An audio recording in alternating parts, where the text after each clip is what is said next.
जय श्री गणेश हर हर Mahadev Mahadev Shankar YouTube channel में आपका स्वागत है। दोस्तों आज मैं लेकर आया हूँ एक नई जानकारी की नकारात्मक शक्ति को कौन तुरंत हटा सकता है, भगत या साधक या तांत्रिक।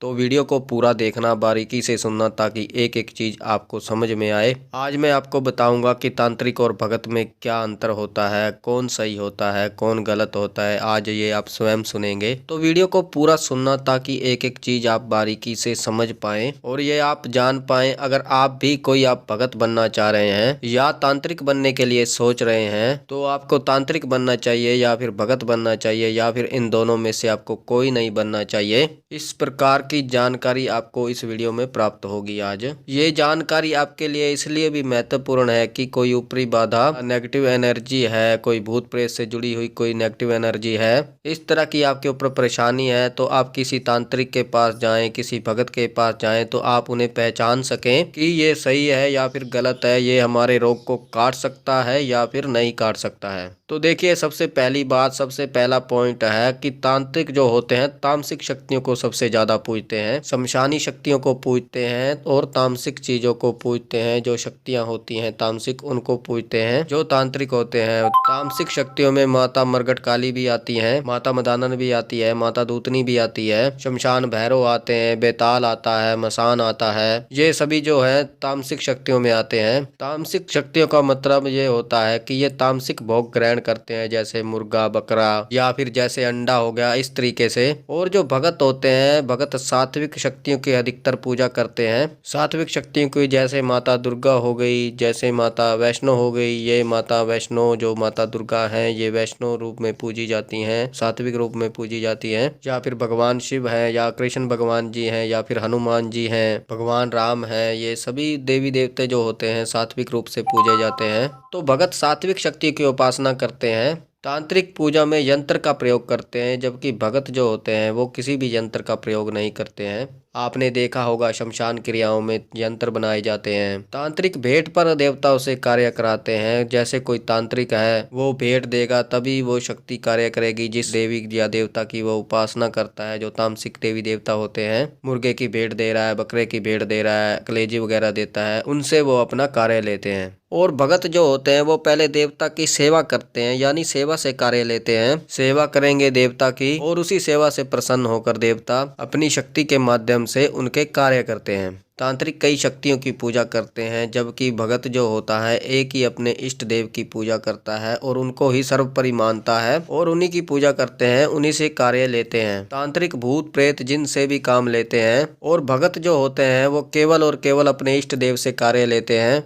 वो अपने इष्ट देव को ही सर्वोपरि मानते हैं, उन्हीं की कृपा से सारे कार्य हो जाते हैं, सारे काम बन जाते हैं। तांत्रिक इलाज के लिए नींबू, खोपड़ी और सिंदूर और आपने देखा होगा वो अलग अलग चीजों का प्रयोग करते हैं जो तामसिक में आती हैं। जबकि भगत जो है मात्र वो भभूत, लौंग, पताशे, इन चीजों का प्रयोग करते हैं जो सात्विक में आती है। तांत्रिक जिन शक्तियों की पूजा करते हैं अगर उनको भोग ना दिया जाए, समय पर भेंट ना दी जाए, तो तांत्रिक की मृत्यु भी हो जाती है, कष्ट देती हैं, उनके परिवारजन एक एक करके मरने लगते हैं। पर भगत के साथ ऐसा नहीं होता। अगर आप समय पर भोग नहीं दे पाते तो जो देवता होते हैं, आपके इष्ट देव होते हैं, वो आपको सपने में आकर बताते हैं, आपको संकेत देते हैं कि उनका भोग रह गया है। पर वो परेशान नहीं करते आपको, हर तरीके से आपकी वो मदद ही करते हैं। किसी प्रकार से भी देवता जो होते हैं, इष्ट देव होते हैं, वो परेशान नहीं करते, परेशानियां घर में नहीं देते। तांत्रिक जो होते हैं जोत का महत्व नहीं देखते। जो तांत्रिक होते हैं वो दीपक का महत्व नहीं समझते, वो अपनी भेंट से ही कार्य लेते हैं। जबकि जो भगत होते हैं अपने इष्ट देव के दीपक को ही सर्वोपरि मानते हैं, उनमें ही भगवान का वास मानते हैं। जो तांत्रिक होते हैं वो अलग अलग तरीके के दीपक जलाते हैं, जैसे तेल का भी दीपक जलाते हैं, तामसिक चीजों का भी दीपक जलाते हैं। जबकि भगत जो होता है या फिर घी या फिर चमेली के तेल का या फिर तिल के तेल का जो है दीपक जलाते हैं, या फिर सरसों के तेल का दीपक जलाते हैं। और तांत्रिक जो होते हैं जो चर्बी होती है उसका भी दीपक जलाते हैं। और तांत्रिक की जो शक्ति है वो अधिकतर सभी जगह कार्य करती हैं, चाहे वो अच्छा करे चाहे वो बुरा करे, सोबड़ में हर जगह पर वो कार्य करती हैं। कोई मर गया हो, कोई बच्चा पैदा हो गया हो, सूतक पातक में सभी कार्य करती हैं।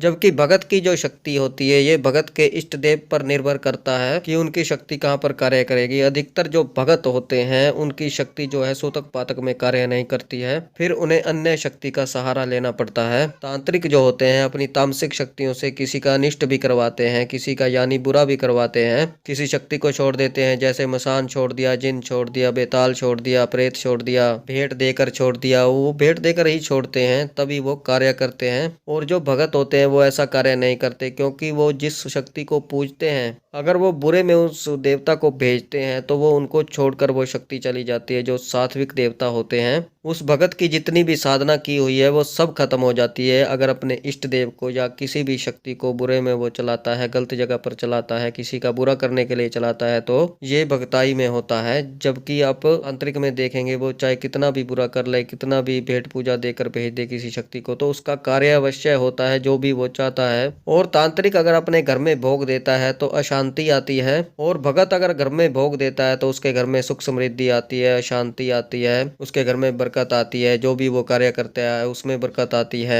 जो भी दिक्कत होती है उनके घर में वो खत्म होती है, जो भी परेशानियां होती हैं वो खत्म होती हैं। कोई भी उनके पास अपनी समस्या लेकर आता है तो उनकी समस्या दूर होती है। और भगत को कहीं शमशान में जाने की आवश्यकता नहीं पड़ती, वो घर में ही भोग देकर अपने देवता से कार्य ले सकता है। तो ये कुछ ऐसे अंतर थे जो मैंने आपको बताए तांत्रिक और भगत में, जिनसे आप जान सकते हैं कि तांत्रिक और भगत में क्या अंतर होता है। और आप जान सकते हैं कि कौन तांत्रिक है और कौन भगत है। कई सेवड़े होते हैं, कई अघोरी होते हैं, तो अलग अलग शक्तियां इन पे होती हैं।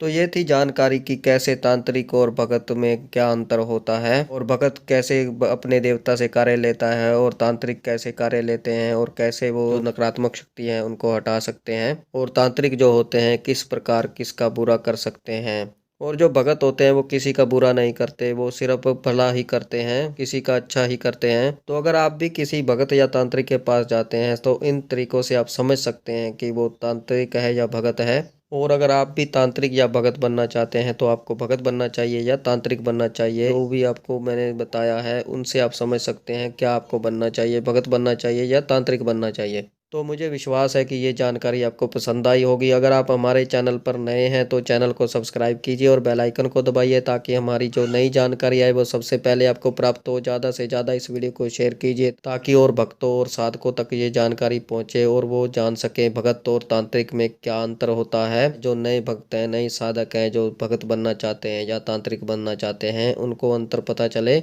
लाइक करें, कमेंट करें, कमेंट में हर हर महादेव अवश्य लिखें। मैं महादेव और माता पार्वती से ये प्रार्थना करता हूँ कि आप पर सदैव कृपा बनाए रखें, आप खुश रहें, आपका परिवार खुश रहे, आपकी हर समस्या दूर हो, आपके हर कष्ट दूर हो, आपकी हर मनोकामना पूर्ण हो। तो हम मिलते हैं एक नई जानकारी के साथ, तब तक के लिए हर हर महादेव, हर हर महादेव, हर हर महादेव।